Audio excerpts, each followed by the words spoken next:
Hello, नमस्कार, आदाब, सत श्री अकाल और अस्सलाम वालेकुम। मैं हूं मोहम्मद अहमद काज़मी, लेकर आया हूं आपका पसंदीदा कार्यक्रम ग्लोबल न्यूज़। आज बहुत ही दिलचस्प खबर अमेरिका से है। माइक्रोसॉफ्ट के फाउंडर और मालिक बिल गेट्स और उनकी बीवी मेलिंडा ने तलाक लेने का फैसला किया है। ये दोनों 27 साल बाद अलग हो रहे हैं। बिल गेट्स दुनिया के अमीर तरीन लोगों में शुमार होते हैं। खबर यह है कि दोनों ने मंडे को ट्विटर पर अपने तलाक का ऐलान कर दिया। माइक्रोसॉफ्ट के को फाउंडर और फॉर्मर सीईओ बिल गेट्स और माइक्रोसॉफ्ट की farmer managing director Melinda Gates ने कहा कि उन्होंने शादी के 27 साल बाद रास्ते बदलने का फैसला किया है। हालांकि दोनों बिल और मेलिंडा गेट्स फाउंडेशन के जरिए सोशल वेलफेयर के मैदान में एक साथ काम करना जारी रखेंगे। ट्विटर पर दिए गए एक जॉइंट बयान में दोनों ने कहा कि उन्होंने अपने रिश्ते पर बहुत सोचा और बहुत गौर करने के बाद शादी को ख़त्म करने का फैसला किया है। पिछले 27 वर्षों में हमने 3 बहुत ही अच्छे बच्चों की परवरिश की है और एक ऐसी फाउंडेशन तैयार की है जो दुनिया भर में सभी लोगों को हेल्थ और उत्पादक जीवन यानी प्रोडक्टिव ज़िंदगी जीने की सलाहियत देती है। हम उस मिशन में एक साथ काम करते रहेंगे, लेकिन हमें अब यकीन नहीं है कि हम अपनी ज़िंदगी के इस अगले फेज़ में एक जोड़े के तौर पर आगे बढ़ सकते हैं। अलग होने वाले जोड़े ने आगे अपने परिवार के रहने की जगह को सीक्रेट रखने को कहा है ताकि वो नई ज़िंदगी आसानी से शुरू कर सकें। दोनों के बीच 1980 की दहाई में उस वक्त मुलाकात हुई जब मेलिंडा ने बिल गेट्स की कंपनी माइक्रोसॉफ्ट में काम करना शुरू किया। दोनों ने मिलकर bill and Melinda Gates foundation कायम की जो दुनिया भर में संक्रामक बीमारियों यानी इन्फेक्शस डिजीज़ और बच्चों के वैक्सीनेशन पर अरबों डॉलर खर्च कर चुकी है। दुनिया में बिल गेट्स चौथे सबसे ज़्यादा पैसे वाले शख्स हैं। फोर्ब्स के मुताबिक बिल गेट्स 124 अरब डॉलर की प्रॉपर्टी के मालिक हैं। उन्होंने 1970 में सॉफ्टवेयर की दुनिया में सबसे बड़ी कंपनी माइक्रोसॉफ्ट कायम करके ये दौलत कमाई। इस मौके पर मैं अपने कुछ ज़ाती तजर्बात बताना चाहता हूँ। कई मुल्कों में मेरा जाना हुआ है और हम एशियाई लोगों के लिए इतने लंबे वक्त के बाद होने वाली तलाक काफ़ी अजीब मालूम होती है, लेकिन अमेरिका और यूरोप में शादी और तलाक बहुत ही कॉमन है।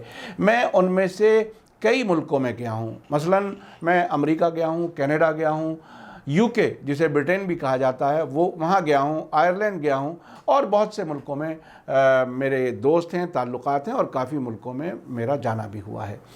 मेरा तजर्बा ये कहता है कि वहाँ आप अगर किसी से दोस्ती करते हैं, बरसों तक आप एक साथ रहें, लेकिन एक सवाल करना बड़ा अजीब है। आपको कभी ऐसे सवाल किसी से नहीं करना चाहिए कि आपकी फैमिली में कौन है, आपकी बीवी क्या करती हैं या आपके बच्चे कहाँ हैं, क्या करते हैं वगैरह। ये सवाल बहुत ही पर्सनल समझे जाते हैं, बिल्कुल ऐसे जैसे हमारे एशियन मुल्कों में किसी से आप अगर सैलरी पूछ लें, तनख्वाह पूछ लें कि आपको महीने में कितनी तनख्वाह मिलती है, तो वो बहुत ही मायूब समझा जाता, बुरा समझा जाता है। तकरीबन उन मुल्कों में इसी तरह से फैमिली के बारे में पूछना बहुत ही बड़ी बुरी बात समझी जाती है। उसकी वजह यह है कि तकरीबन हर इंसान, मर्द हो या औरत, वो कई बार अपनी शादियां और तलाक कर चुके होते हैं और हर मर्द और हर औरत एक तरह से इस मामले में ज़ख्मी होते हैं कि वो किसी के साथ शादी करके एक साथ नहीं रह पाते। मैं ऐसे कई लोगों को जानता हूं जिनकी 3 बार 4 बार शादियां फेल हो चुकी हैं और आखिरकार वो अकेले रहते हैं। किसी को बर्दाश्त करने का मिजाज नहीं है। ये बहुत ही ख़तरनाक किस्म का मिजाज है। हमारे यहाँ एशियन मुल्कों में आम तौर पर हिंदुओं में तो ये कहा जाता है कि बिल्कुल हमेशा के लिए साथ हो गया, हालांकि मुसलमानों में इसको कॉन्ट्रैक्ट कहा जाता है। शादी को कॉन्ट्रैक्ट है एक तरह का, लेकिन फिर भी लोग निभाने की कोशिश करते हैं। अगर कभी इख्तलाफ भी हों तो इख्तलाफात के बावजूद साथ रहना चाहते हैं और इसी तरह से फैमिलियां आगे बढ़ती चली जाती हैं। लेकिन यूरोप और अमेरिका में शादियां इतने दिन चलना भी, 27 साल की जो ये शादी है, ऐसी शादियां भी बहुत कम आपको मिलेंगी कि इतने 7 साल एक साथ रहते हैं। वहाँ बहुत से लोग 10वीं सेरेमनी मनाना 15वीं सेरेमनी मनाने की खबर जब एक दूसरे को देते हैं तो एक दूसरे को ताज्जुब की नज़र से देखते हैं कि आखिर आप एक साथ इतने दिनों तक, इतने बरसों तक कैसे साथ रह सके। तो ये एशियन कल्चर और जो यूरोपियन और अमेरिकन कल्चर है उसमें ये बहुत बड़ा फ़र्क है। वहाँ हर इंसान अकेला है, लेकिन यहाँ एशिया में आमतौर पर हर इंसान अपने आप को अपनी फैमिली के साथ जुड़ा हुआ महसूस करता है, अपने समाज के साथ जुड़ा हुआ महसूस करता है।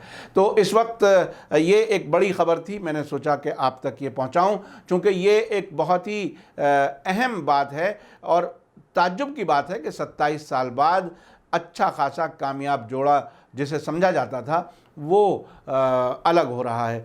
इसी के साथ मुझे दीजिए इजाज़त। आज का ये ग्लोबल न्यूज़ कार्यक्रम आपको कैसा लगा कमेंट्स में ज़रूर लिखें, और आप ये भी बताएं क्या शादियां लंबी चलनी चाहिए या इसी तरह से तलाक बार बार होती रहे और समाज को बिखरता हुआ लोग देखते रहें, फैमिलियां बिखरती रहें और बच्चों की तरबियत ठीक से ना हो सके।